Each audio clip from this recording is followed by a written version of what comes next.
तो हेलो दोस्तों, कैसे हैं आप सभी लोग। वेलकम टू आवर चैनल अजब गजब इंग्लिश। मैं आपका दोस्त और मेंटर पीपी भाई आप सभी के लिए chemical reaction and equation chapter का पार्ट 2 लेकर हाजिर हूँ। जैसे कि आप सभी लोगों को पता ही है कि हमने पार्ट 1 पहले ही अपने चैनल पे अपलोड कर चुके हैं, और अगर किसी दोस्त ने वो वीडियो नहीं देखी है तो कृपया इस वीडियो को देखने से पहले वो पार्ट 1 देख के आए, क्योंकि पार्ट 1 में हमने काफ़ी सारे टॉपिक्स जो कि बेसिक हैं और कुछ छोटे मोटे टॉपिक हमने डिस्कस किए हैं जो कि हमने इस चैप्टर को शुरू करने से पहले जो हमारे लिए पढ़ना ज़रूरी है।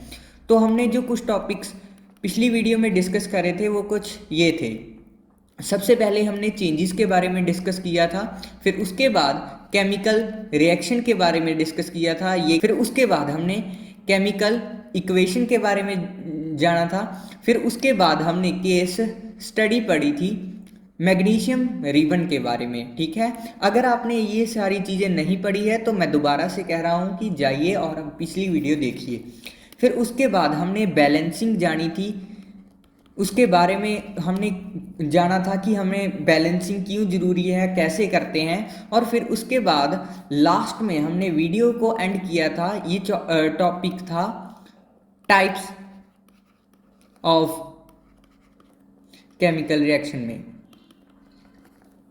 ठीक है, इस आज की वीडियो भी हमने यहीं से कंटिन्यू करनी है।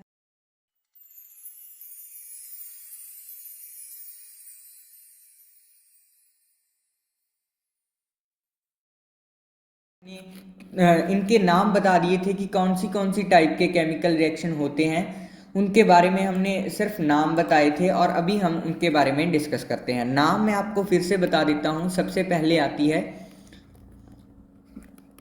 कॉम्बिनेशन रिएक्शन,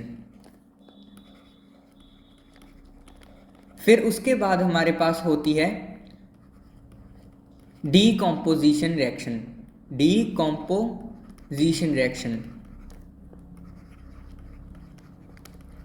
फिर उसके बाद हमारे पास है डिस्प्लेसमेंट रिएक्शन।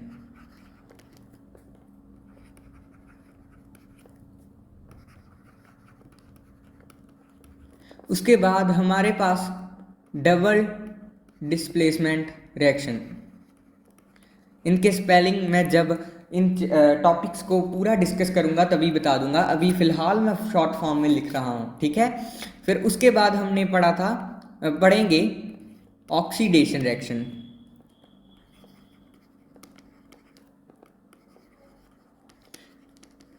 और उसी के बाद हम पढ़ेंगे रिडक्शन, और लास्ट में जो ये सारी टाइप में आता है वो है रीडॉक्स रिएक्शन।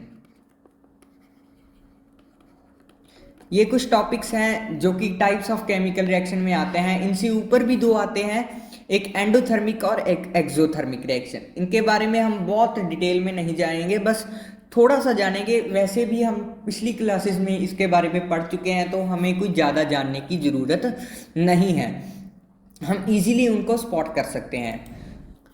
तो सबसे पहला जो हमारा है रिएक्शन, उसका नाम है कॉम्बिनेशन रिएक्शन।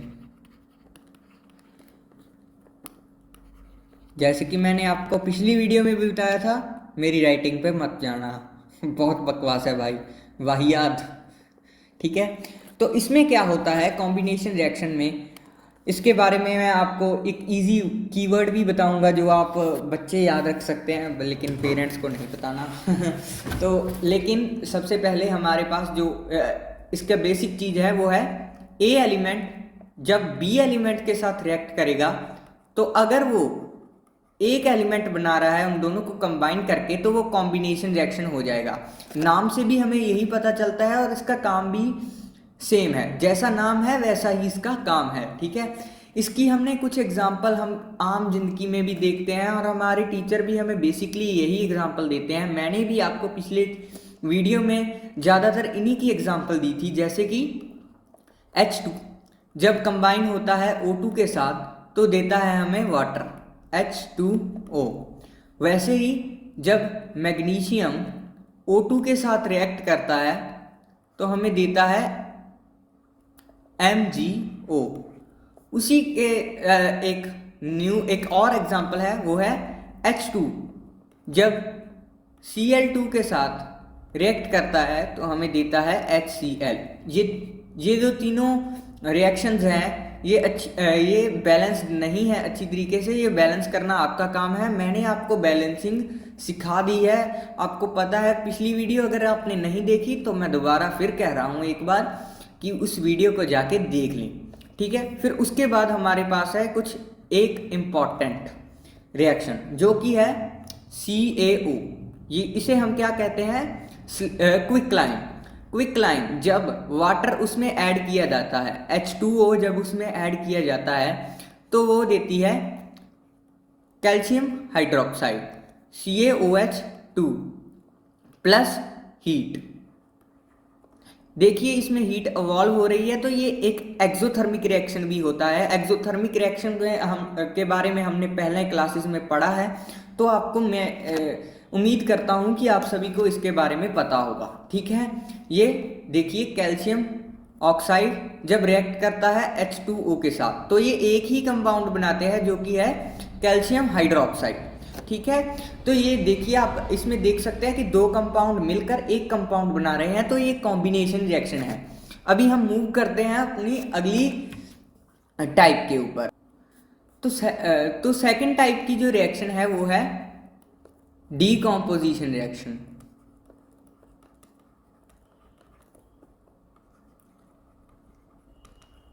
इसमें क्या होता है, ये एक तरह से कॉम्बिनेशन रिएक्शन का विरुद्ध है, उसके बिल्कुल ओपोजिट काम करती है। जैसे कि कॉम्बिनेशन रिएक्शन में दो कंपाउंड मिलकर एक कंपाउंड बनाते थे, डीकम्पोजिशन उसी के ओपोजिट एक कंपाउंड से दो कंपाउंड में ब्रेक डाउन हो जाती है। इसमें भी देखिए डीकम्पोजिशन लिखा हुआ है तो इसका भी नाम इसके काम से बिल्कुल रिलेट करता है। जब एक कंपाउंड टूटकर दो कंपाउंड बनाता है, ठीक है। ये कॉम्बिनेशन रिएक्शन के बिल्कुल ऑपोजिट होता है। इसमें हमारे पास जो एग्जांपल है वो देखिए H2O जब इसमें से इलेक्ट्रिसिटी पास की जाती है तो ये H2 और O2 में डिवाइड हो जाती है। ये एक डीकम्पोजिशन रिएक्शन है और इसे हम कॉम्बिनेशन रिएक्शन का अबे जल्दी बोल, कल सुबह पनवेल निकलना है। उल्टा भी कह सकते हैं, ऑपोजिट भी कह सकते हैं, ठीक है। तो ये देखिए अगर हमारे पास डीकम्पोजिशन रिएक्शन है तो इसमें फर्दर एक नहीं, दो नहीं, तीन टाइप्स होती हैं। तो इन तीन टाइप्स कौन कौन सी हैं? एक है थर्मल डीकम्पोजिशन, दूसरी है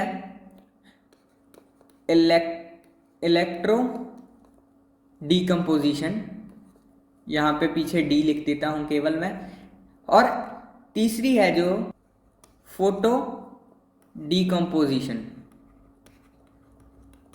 रिएक्शन, ठीक है। डीकम्पोजिशन के स्पेलिंग यहाँ से यहाँ पे छाप देना, यहाँ पे भी वही सेम डीकम्पोजिशन के स्पेलिंग है, स्पेस कम होने के कारण मैं नहीं लिखा हूँ, ठीक है। तो इसी में हम सबसे पहले डिस्कस करते हैं किसके बारे में डिस्कस करेंगे सबसे पहले? थर्मल के बारे में। थर्मल डीकम्पोजिशन में जो ए बी टूट रहा है ए और बी में, तो उसके टूटने का कारण जो हम यहाँ पे लिखने वाले होते हैं वो है हीट।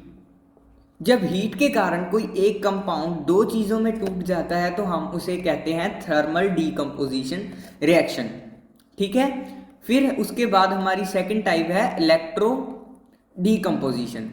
इसमें क्या होता है कि ए और बी टूट तो रहा है, लेकिन जैसे कि थर्मल में हीट था, इसी में इलेक्ट्रिसिटी एक कंपाउंड को दो कंपाउंड्स में तोड़ रहा है, तो इसीलिए इसका नाम इलेक्ट्रो डीकम्पोजिशन हो गया है।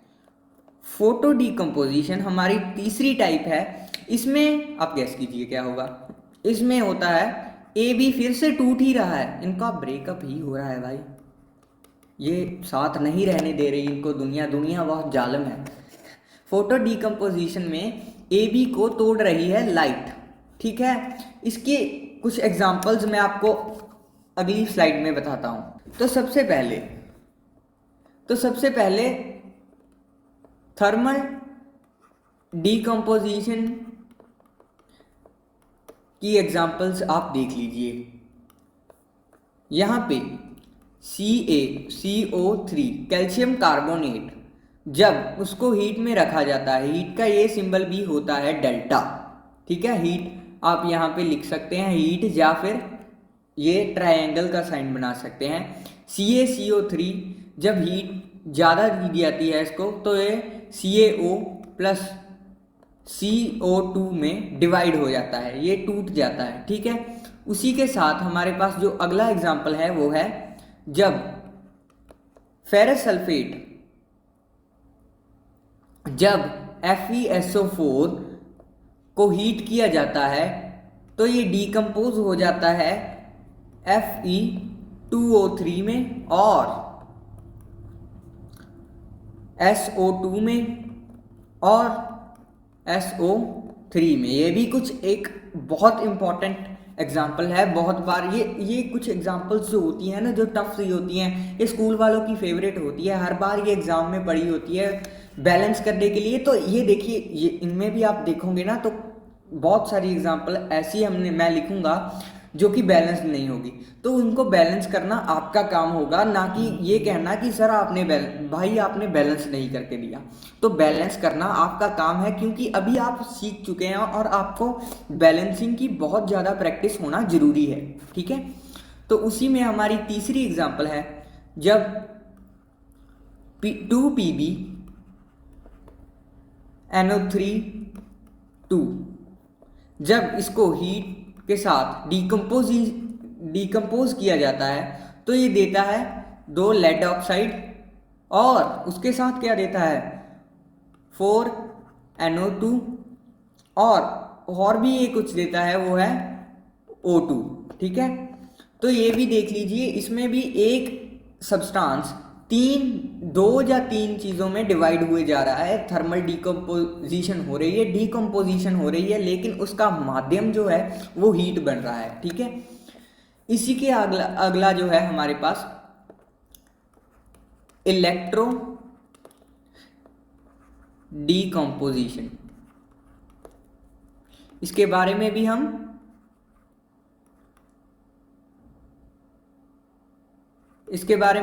जो हमारे पास कुछ एग्जांपल्स हैं, वहीं में सबसे मेन एग्जांपल जो इजी भी है, ठीक है, उसके बारे में हम पढ़ते हैं। जब H2O को इलेक्ट्रिसिटी पास की जाती है तो वो H2 प्लस O2 में डिवाइड हो जाता है, ठीक है। इसी प्रकार एक और रिएक्शन है, इस रिएक्शन को हम इस चैप्टर में भी पढ़ेंगे और अगले चैप्टर एसिड बेस सॉल्ट में भी हम पढ़ेंगे इसके बारे में। जब NaCl में से इलेक्ट्रिसिटी पास की जाती है तब वो देता है 2Na प्लस Cl2। तो ये ऐसे डीकम्पोज हो रहे हैं, लेकिन इसका जो माध्यम है वो थर्मल डीकम्पोजिशन से अलग इलेक्ट्रिसिटी है। तो हमारा जो अगला डीकम्पोजिशन की टाइप है वो है फोटो डीकम्पोजिशन।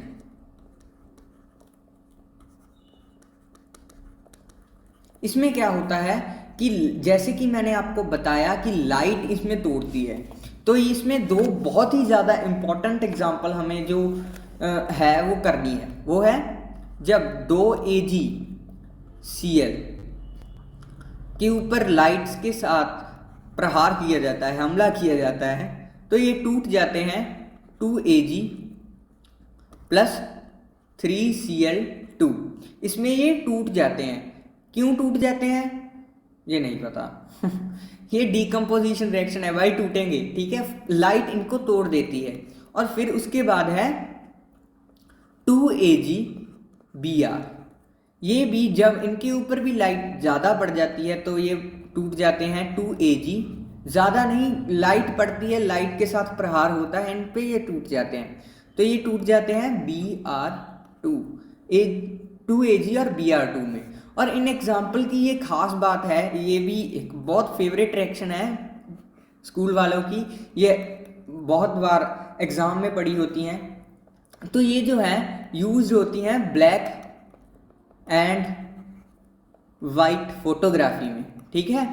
यही वो रिएक्शन है जिनके कारण ब्लैक एंड वाइट फोटोग्राफ्स पिछले ज़माने में हुआ करती थी। यही वो कारण है। अगर आपको कहीं भी दिखे कि ब्लैक एंड वाइट फोटोग्राफी में रिएक्शन जो यूज़ होती हैं उनके बारे में बताए, तो आप आंख बंद करके ये रिएक्शन लिखाना और इनको थोड़ा सा एक्सप्लेन कर देना, तो ये आपका काम हो जाएगा। आपको पूरे से पूरे नंबर लेने से कोई नहीं रोक पाएगा इन रिएक्शन में से।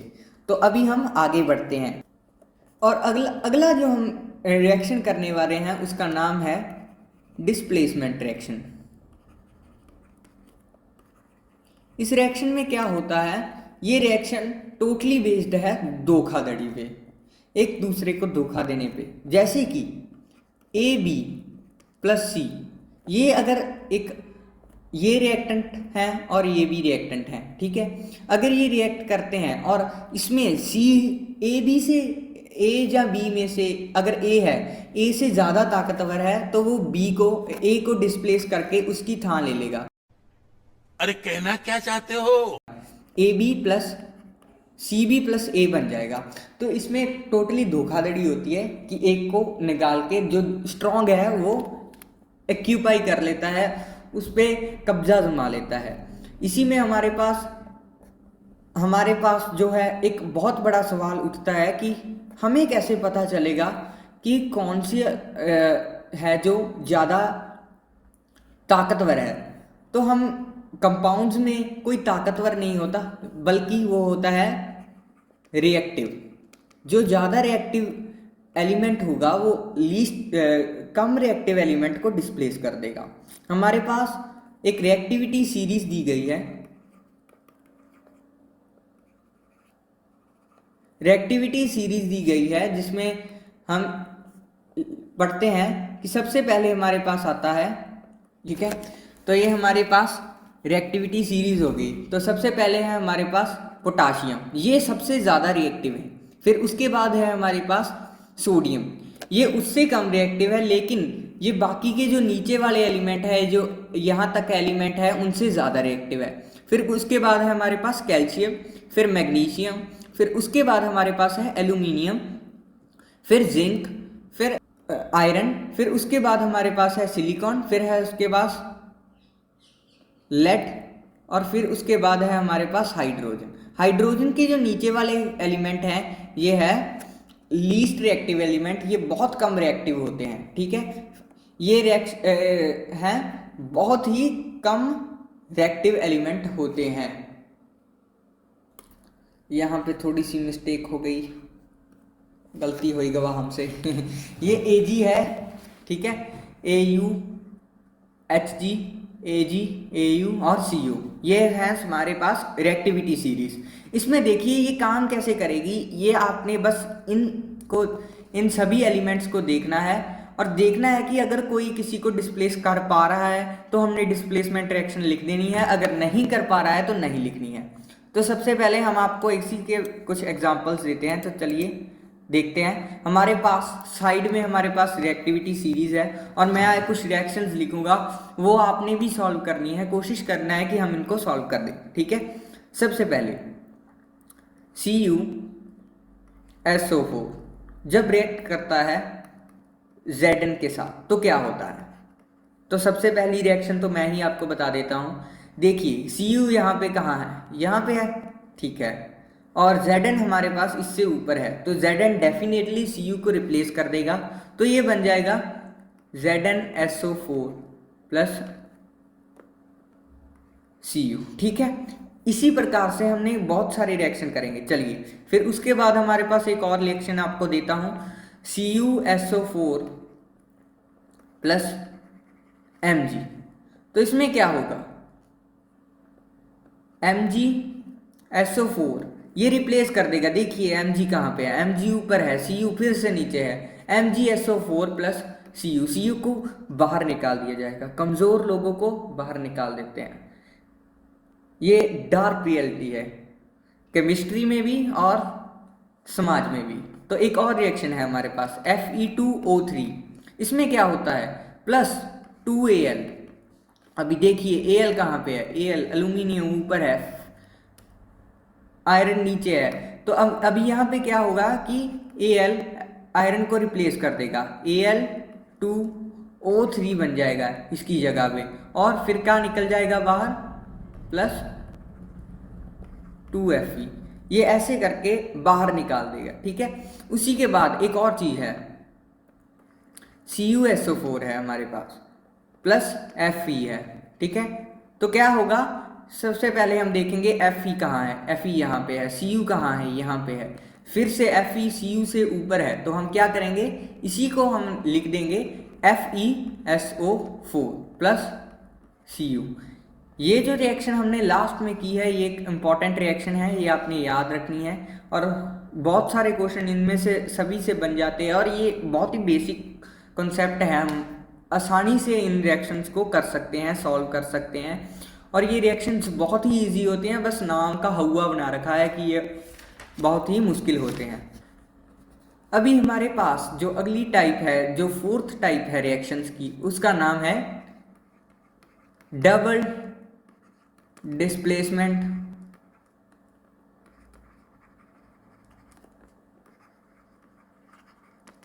इसमें क्या होता है, डबल डिस्प्लेसमेंट में है एक दूसरे को धोखा देने की कोशिश करता है, लेकिन दूसरा उससे भी तेज होता है, वो उसको ही धोखा दे देता है। देखिए यहाँ पे होते हैं दो कंपाउंड AB प्लस CD।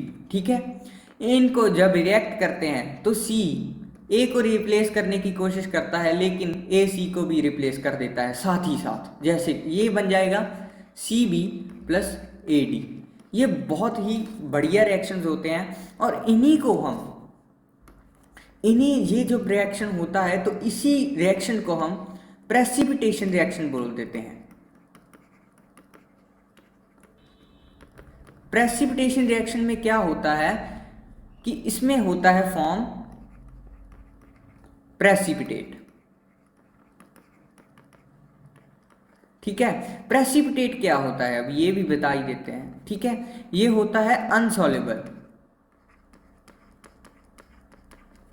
ये सॉलिड होता है, जो कि फॉर्म कर जाता है एक रिएक्शन होने के बाद, जो लिक्विड है उसके ऊपर एक अपनी लेयर बना लेता है, और वो प्रेसिपिटेट ऊपर तैरने लग जाता है, और उसका कलर हमें डिफ्रेंशिएट करके बता देता है कि वो एक प्रेसिपिटेट है। इसमें हमारे पास काफ़ी सारी एग्जांपल्स हैं, लेकिन हमें एक चीज़ जो याद रखनी है कि जब भी डबल डिस्प्लेसमेंट रिएक्शन होगी, अगर आपको कोई पूछा जाए कि इन ऑप्शंस में से double displacement reaction precipitation reaction कौन सी है, तो अगर आपको उन ऑप्शन में डबल डिस्प्लेसमेंट रिएक्शन कोई भी दिख रही है, तो आंख बंद करके उसको टिक कर देना है, क्योंकि वही प्रेसिपिटेशन रिएक्शन होगी।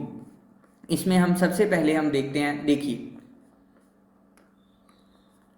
हम रिएक्शन लिखते हैं AgNO3। ठीक है, जब इसके साथ कंबाइन होता है NaCl, तो ये बन जाता है AgCl प्लस NaNO3। इसमें प्रेसिपिटेट कौन सा फॉर्म होता है, AgCl, जो कि होता है वाइट कलर्ड। ये सारे लिक्विड के ऊपर वाइट कलर तैरता हुआ दिखने लग जाता है। ठीक है, इनमें से एक हमारे पास बहुत ही बढ़िया एग्जांपल है, ये भी एक टीचर्स की फेवरेट एग्जांपल आ जाती है स्कूल वालों की, जो कि हमारे जब मैं पेपर दे रहा था कि वो समर हॉलीडेज के पहले हमारे स्कूल में पेपर हुआ करते थे, उनमें आया था, और अनफॉर्चुनेटली मुझे नहीं आता था, तब मैं पढ़ता नहीं था। ठीक है, तो PbNO3 ये एक इंपॉर्टेंट रिएक्शन है, मार्क कर लेना इसको। ठीक है, जितने स्टार इसके ऊपर लगा सकते हो लगा दो, ये इंपॉर्टेंट है भाई। ठीक है, प्लस 2Ki मतलब कि पोटाशियम आयोडाइड। ठीक है, जब ये रिएक्ट करते हैं तो ये फॉर्म करते हैं lead iodide plus potassium nitrate. Potassium, रुक जाओ यार, तो हम यहाँ पे फॉर्म होता है हमारे पास पोटाशियम नाइट्रेट। ठीक है, इसमें जो है लेड आयोडाइड, ये कौन सा कलर का होता है, येलो कलर्ड प्रेसिपिटेट होता है।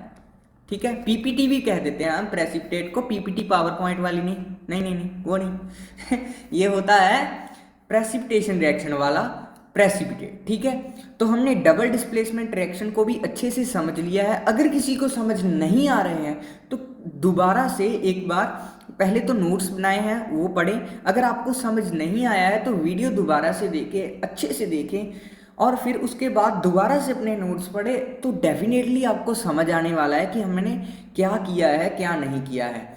ठीक है, तो इसीलिए हम नोट्स बनाते हैं कि अगर हमें कुछ समझ ना आए, और इसी के लिए आपके पास रिकॉर्डेड लेक्चर होते हैं कि अगर समझ ना आए तो उन्हें दोबारा देखें, उनका फ़ायदा उठाएं। ठीक है, तो हमारे पास जो अगली रिएक्शन है 5वें नंबर पे हमारे पास है ऑक्सीडेशन रिएक्शन।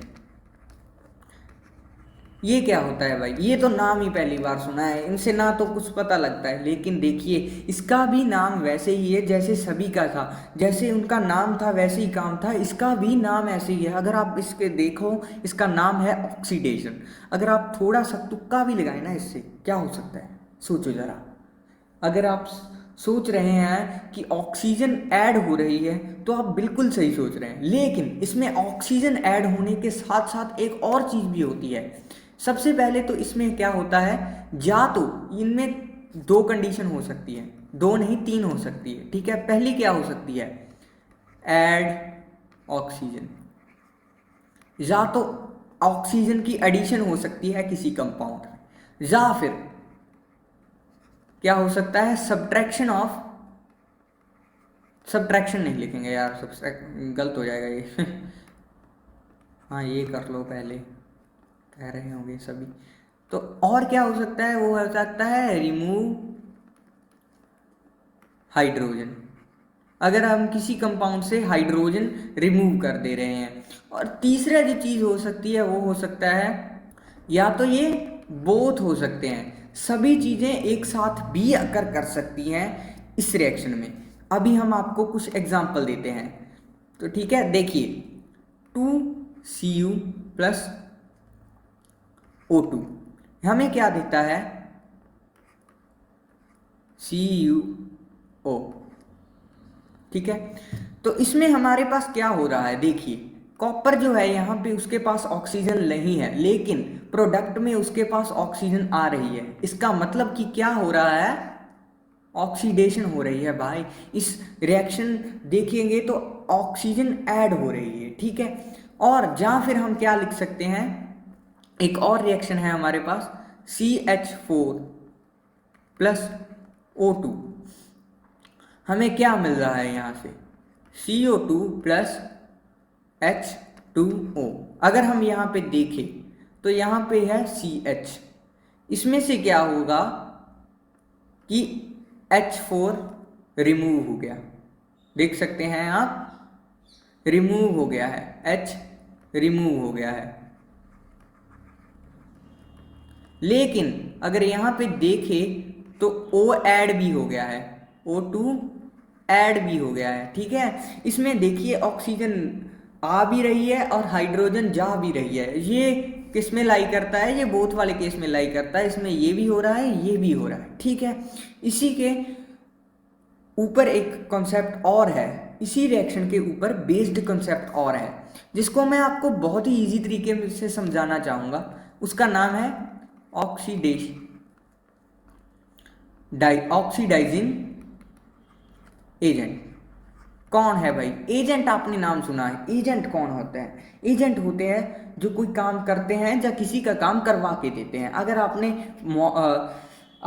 आप कहीं से भी हैं और आपने फॉरेन जाना है, फॉरेन कंट्री में जाना है, तो आप ढूंढते हैं कोई एजेंट जो आपकी वीज़ा की फाइल अप्लाई करे। ठीक है, उसी तरह ऑक्सीडाइजिंग एजेंट वो होता है जो ऑक्सीडेशन रिएक्शन होने में हेल्प करता है।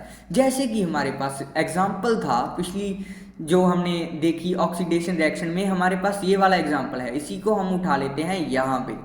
2Cu plus O2 gives you 2CuO। इसमें हम क्या देख सकते हैं कि देखिए जैसे कि Cu में O2 ऐड हो चुका है। अब कौन सी चीज़ है जो Cu में O ऐड कर रही है, तो डेफिनेटली हम यहाँ पे देख सकते हैं कि O2 Cu में ऐड हो रही है और यही कारण है कि वो ऑक्सीडाइज हो रही है। तो इसका मतलब O2 is OD agent, OD कहेंगे, OD OD OD agent short form है भाई, फिर से बता दे रहा हूं, ठीक है। इसी प्रकार,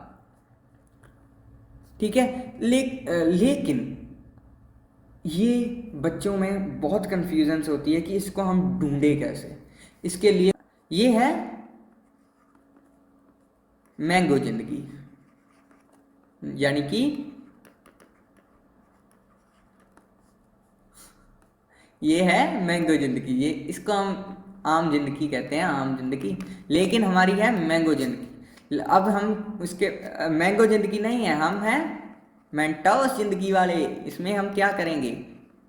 अरे भाई इतना तो कंफ्यूज हो नहीं सकते हम कैसे जानेंगे कि कौन है? तो मैं बताता हूँ आप सभी को कैसे जानेंगे। जैसे कि यहाँ पे देखें Cu ऑक्सीडाइज हो रहा है, Cu इज ऑक्सीडाइज्ड।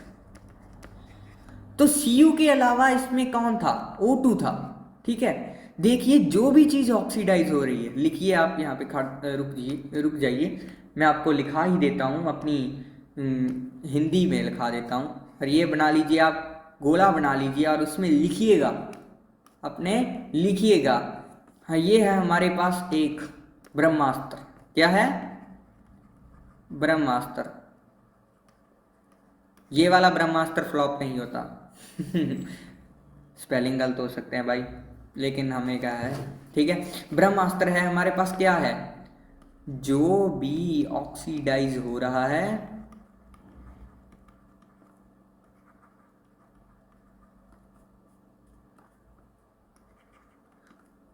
उसके अलावा जो रिएक्शन में है वो ओडी एजेंट है। इसको आपने अपनी नोटबुक में सजा के लिख लेना है, ये आपके काम आने वाला है इस सारी 10th में, ठीक है। ऑक्सीडाइजिंग एजेंट, इससे सिंपल ट्रिक कोई नहीं मिलेगी आपको, यही सबसे सिंपल ट्रिक है, ठीक है। अभी हम अपने अगले टॉपिक पे बढ़ते हैं, जो कि है, मैं अभी बताता हूँ, रुको ज़रा सब्र करो। हर वीडियो में मीम लगाना पड़ जाता है भाई। क्यों एडिटर जी का काम बढ़ाते हो तुम? हैं? वो तंग आ चुके हैं तुम लोगों से, मुझसे भी, मैं भी बहुत कट लगवाता हूँ यार। रिडक्शन, इसमें क्या होता है?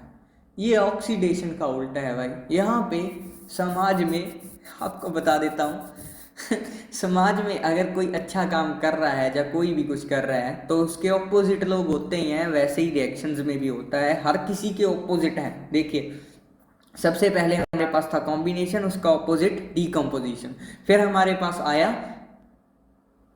डिस्प्लेसमेंट, उससे भी शाना बंदा डबल डिस्प्लेसमेंट हमारे पास आ चुका है। फिर उसके बाद ऑक्सीडेशन आया, ऑक्सीडेशन का उल्टा हमारे पास पहुंच चुका है रिडक्शन। और आप गैस कीजिए इसमें क्या होगा? ये अगर उल्टा है तो देखिए इसमें क्या होगा, इसमें एडिशन होगी और सब्सट्रैक्शन भी होगी, नहीं रिमूवल भी होगा, और इसमें बोथ भी होंगे, ठीक है। ये बोथ तो दोनों में है। एडिशन क्या होगी? उसमें अगर ऑक्सीडेशन में O2 ऐड हो रही थी तो यहाँ पे हाइड्रोजन ऐड हो रही है, और अगर वहाँ पे रिमूव हाइड्रोजन हो रही थी तो यहाँ पे O2 रिमूव होगी, ठीक है।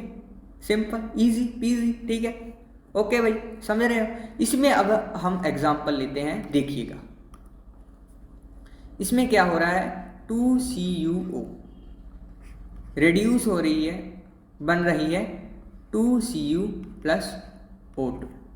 इसमें यहाँ पे O था, इसके पास यहाँ नहीं है, तो ये क्या हो गया है? रिड्यूस हो चुकी है, ठीक है। ये रिड्यूस होने का कारण कौन है? रिड्यूस कौन हो रहा है? Cu। तो इसका कारण कौन है? Reducing agent. अभी हम रिड्यूसिंग एजेंट के बारे में पढ़ते हैं, ठीक है। जैसे कि ऑक्सीडेशन में था, यहीं पे भी रिड्यूसिंग एजेंट है जो इनका काम करवाता है, ठीक है। तो दोस्त होता है ना जो किसी को बंदी सेट करवा के देता है, जिसके जिसके ऊपर जिम्मेवारी होती है कि तुमने मेरी बंदी सेट करानी है। उसी टाइप के लोग होते हैं एजेंट, ठीक है। रिड्यूसिंग एजेंट, ऑक्सीडाइजिंग एजेंट, ये एक दूसरे का काम निकलवाते हैं, ठीक है। ये इजी हो गया आप सभी के लिए क्योंकि टीनेजर इस चीज़ को अच्छे से समझ पाते हैं, ठीक है। रिड्यूसिंग एजेंट क्या होता है, रिड्यूसिंग एजेंट क्या होता है, उसी से हम फिर से बता देते हैं। ये लोग ऐसे बलिदान देते हैं अपने दोस्तों के लिए। देखिए ये इसमें भी हम वही ट्रिक है, फिर से ब्रह्मास्त्र हमारे पास आ चुका है दोस्तों। अगली मूवी हम ही बनाने जा रहे हैं क्योंकि हमारे पास बहुत सारे ब्रह्मास्त्र हो जाएंगे, ठीक है। सभी के पास हमारे पास ब्रह्मास्त्र है, दिमाग, उससे बड़ा ब्रह्मास्त्र कोई नहीं है, ठीक है। ब्रह्मास्त्र, ठीक है। ब्रह्मास्त्र क्या है, जो रिड्यूस हो रहा है, उसके अलावा जो बच रहा है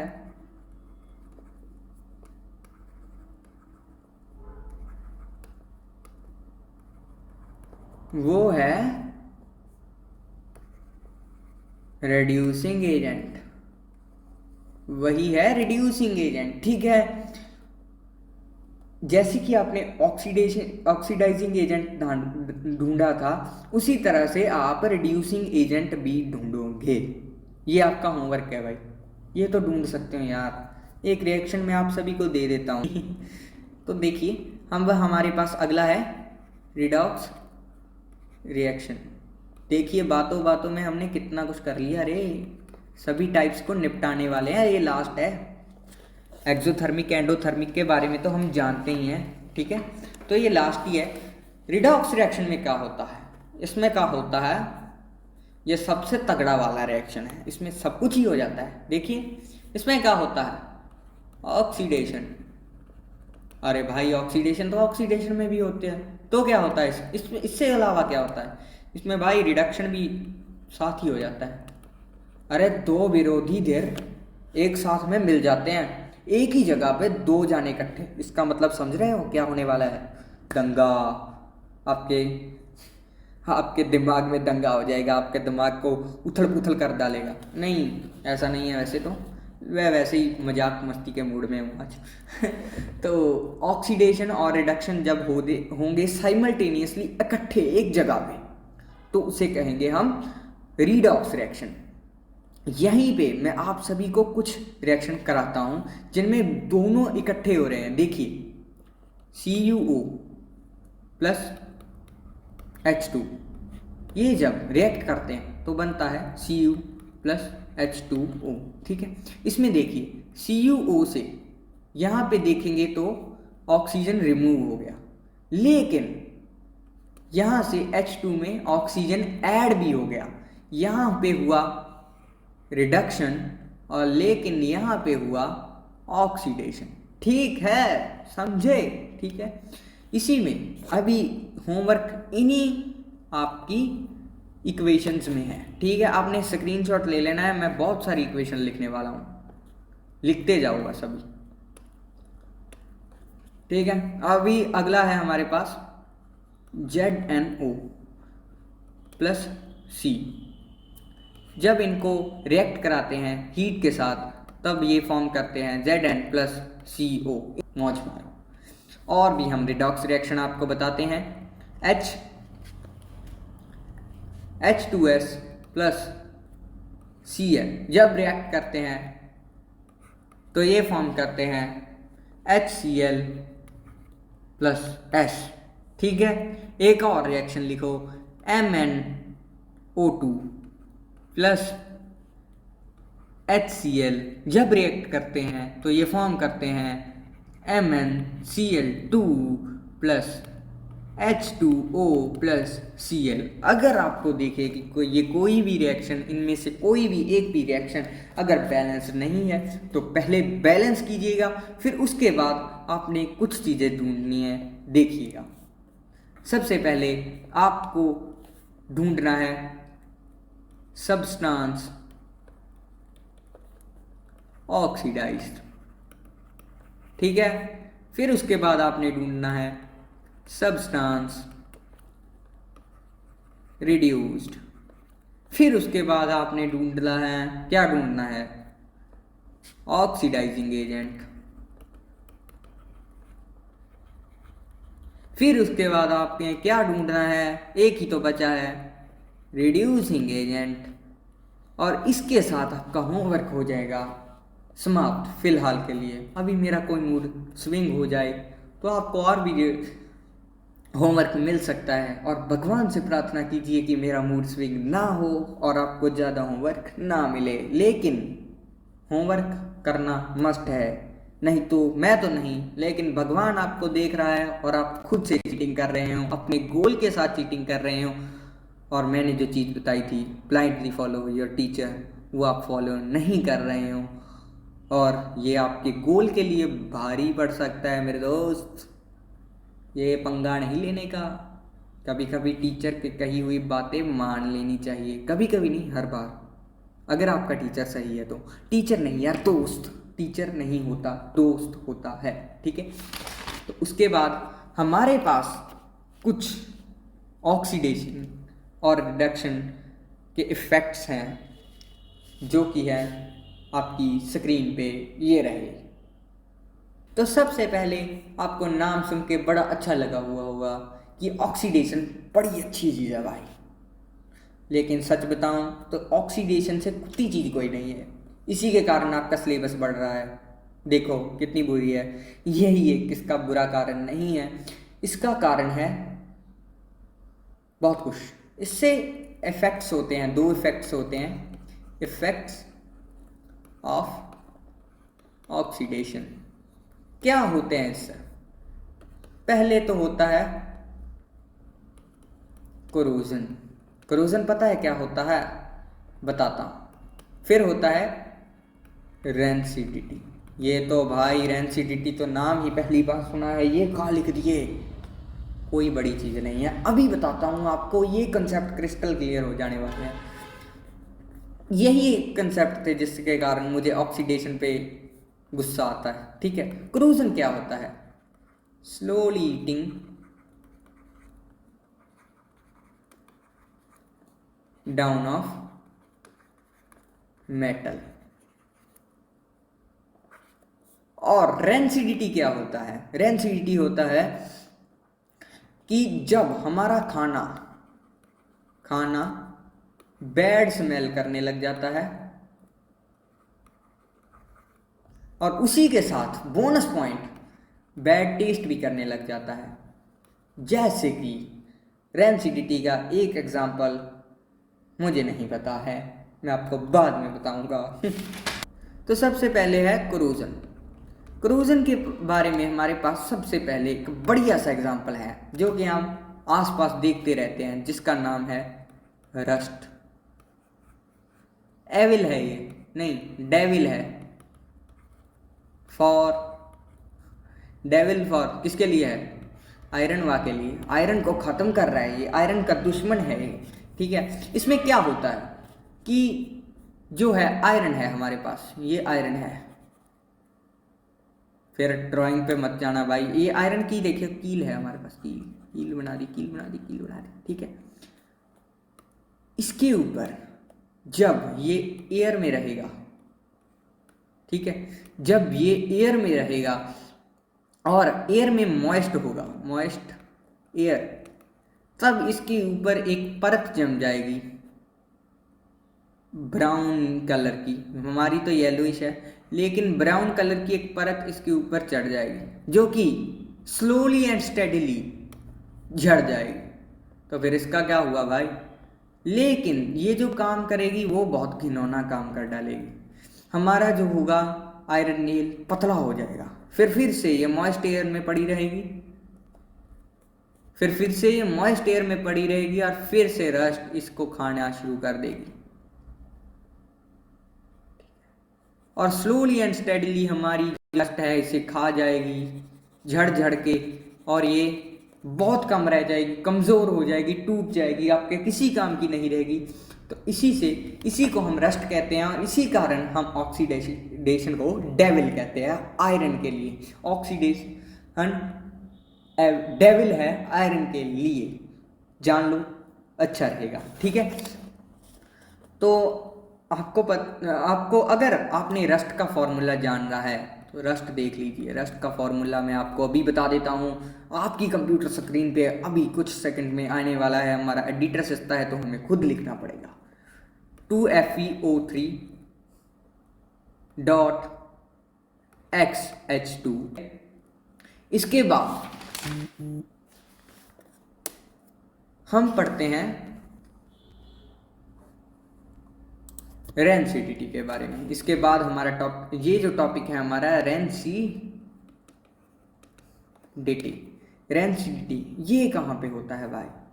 रेनसिडिटी होता है फूड पर। फूड को कहाँ कर देता है? बैड कर देता है। दो चीज़ों के लिए बैड करता है, अगर आपको याद हो तो बताइएगा, मेरे साथ साथ बोलिएगा। बैड स्मेल और बैड टेस्ट। और ये फूड का दुश्मन है। जो फूड का दुश्मन है वो हमारा दुश्मन है। फूड हमारे लिए सबसे ज़रूरी है। मज़ा आता है खाने में। पिज़्ज़ा बर्गर खाते हो ना, ये फूड का दुश्मन है, तो ये हमारा भी दुश्मन हुआ, ठीक है। तो रेनसिडिटी अगर हमारा दुश्मन है तो हमें उसे प्रिवेंट भी करना होता है। Prevention of rancidity. क्या है प्रिवेंशन इसकी? सबसे पहले रेफ्रिजरेटर। अगर आपके घर पे कोई सब्जी बनी हो और उसको लॉन्ग लास्ट करना हो, ज़्यादा देर तक चलाना हो, वैसे पंजाब में देखिए साग एक दिन बनता है और कई दिन चलता रहता है फिर, ठीक है। सरसों का साग जो होता है पंजाब में बनता है तो कई कई दिनों तक वैसे ही चलता रहता है, क्योंकि वो रेफ्रिजरेटर में रख देते हैं, ठीक है। एग्जाम्पल है, आप फूड रेफ्रिजरेटर में रखते हो इसीलिए रखते हैं कि फूड रैंसिड ना हो जाए। अपनी मम्मी से जाके पूछना, साइंटिफिक चीज़ें मत बताने बैठ जाना, बस यही पूछना कि क्यों। फिर मम्मी आपको बताएंगी कि फूड पे क्या इफेक्ट पड़ता है अगर वो बाहर ही पड़ा है, ठीक है। रेफ्रिजरेटर रख सकते हैं। और जहाँ फिर हमारे पास जो दूसरी चीज़ है वो एक बहुत बढ़िया चीज़ है, वो है फ्लश। फ्लश दूसरी बारी नहीं, flush with nitrogen N2 gas के साथ हमने उसे फ्लश कर देता है। और यही कारण है भाई कि लेज में से इतनी हवा आती है कि जब हम लेज को खोलते हैं तो आंधी आ जाती है।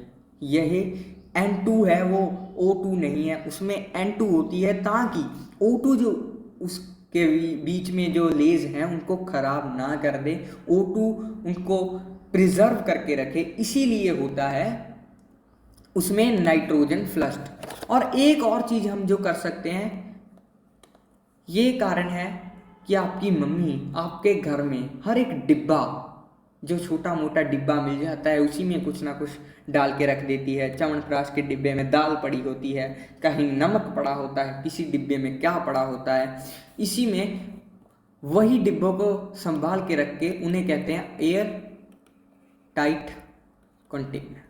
अगर हम उनमें भी रखेंगे तो भी हमारा फूड रैंसिड नहीं होगा। तो अभी एक टॉपिक हमने कर दिया है स्किप, गलती से, मारना मत भाई, ठीक है। तो मैं आपको बताता हूँ कौन सा टॉपिक हमने स्किप कर दिया, गैस कीजिए। तो मैं बताता हूँ आपको जो टॉपिक हमने स्किप किया है, प्रिवेंशन ऑफ करोजन। अरे भाई, सबसे पहले पेंटिंग, ये एक कारण है जो मॉइस्ट एयर से मेटल को अलग कर देता है और उसे प्रिवेंट करता है, बचाता है कोरोजन से, रस्ट होने से। ये एक अच्छी चीज़ होती है। इसीलिए आपने घर पे देखा होगा कि कोई भी आयरन की चीज़ लाई जाती है तो उस पर रंग कर दिया जाता है, उसे और रंग करके उसे अच्छे से रख दिया जाता है। अगर आप पूछोगे तो एक तो कारण उनका सुंदर लगना भी होता है, और दूसरा कारण, जो मेन कारण होता है, कि वो रस्ट ना पकड़े, वो करोड ना हो जाए। जो हमने इतना पैसा लगा के, इतना भी कुछ भी पैसा लगा के अगर हमने आयरन की चीज़ लाई है, अगर उसको रस्ट ही खा जाए तो क्या फ़ायदा भाई। इसीलिए पेंट भी किया जाता है। अगली जो हमारी चीज़ है वो है ऑयलिंग, या फिर हम उसको कह सकते हैं ग्रीसिंग। ये भी उसका जो आपको पता है कि ऑयल है वो इमिसिबल लिक्विड है, वो मॉइस्ट को कांटेक्ट में नहीं आने देता है किसी भी मेटल के। तो इसीलिए वो उसे फिर से करोड़ होने से बचा लेता है। ये कुछ चीज़ें हैं जो फरिश्ते हैं मेटल के लिए, जो इनको कोरोजन से बचा देते हैं। ठीक है, हम भी हैं भाई, हम ही तो ये काम करने वाले हैं ऐसे खुद से आके थोड़ी लग जाएंगी ये। फिर उसके बाद होते हैं गैल्वेनाइजेशन। इसमें क्या होता है कि इसमें जो होता है, जो कोई भी मेटल है उसके ऊपर जिंक मेटल की लेयर चढ़ा दी जाती है, उसके ऊपर लेयर चढ़ा दी जाती है, जिससे कि हमारा जो मेन मेटल है वो करोड़ ना हो, चाहे जिंक करोड़ हो जाए, हमें कोई प्रॉब्लम नहीं है। मेन चीज़ हमारी करोड़ नहीं होनी चाहिए, इसीलिए गैल्वेनाइजेशन की जाती है। इसके बाद हमारा जो टॉपिक है वो है अलाइन। उसके ऊपर अलॉयस चढ़ा दिए जाते हैं, उसी के साथ वो फिर से करोजन से बच जाता है। और ये हैं कुछ फरिश्ते, ये कुछ फरिश्ते हैं रेंसिडिटी को बचा फूड के, और ये फरिश्ते हैं करोजन के।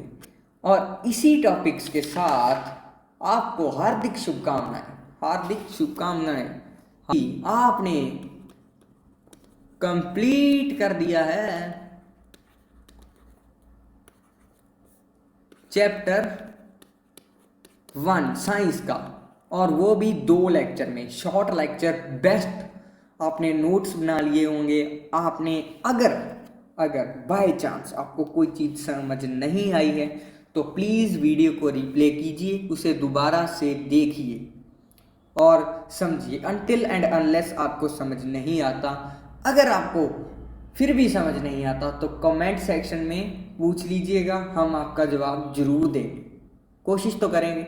वैसे भी कौन से ज़्यादा कमेंट आने भी वाले हैं हमारी वीडियो पे, व्यूज़ तो हमारे पूरे 25-20 इतने आते हैं, लेकिन फिर भी यार आप भाई लोगों का सभी का प्यार है तभी आ रहे हैं। तो अगर आप यहाँ तक वीडियो देख रहे हैं तो सबसे पहले लाइक कीजिए, फिर इस वीडियो को शेयर कीजिए अपने दोस्तों के साथ जिनको ये चैप्टर बिल्कुल भी नहीं आता है। उनको कहिए पढ़ ले भाई, पेपर आने वाले हैं मई वाले, ठीक है। उसके बाद उस दोस्त को कहिएगा, अगर तू दोस्त आ चुका है ना तो सब्सक्राइब भी कर लिए, क्योंकि मैं डेफिनेटली कहता हूँ कि अगर आपने ये पढ़ा है, ये लेक्चर आपने देखा है, 1 मिनट भी देखा है, तो आपका वो मिनट वेस्ट नहीं गया है। आप उससे कुछ पढ़े हैं, कुछ जान गए हैं, ठीक है।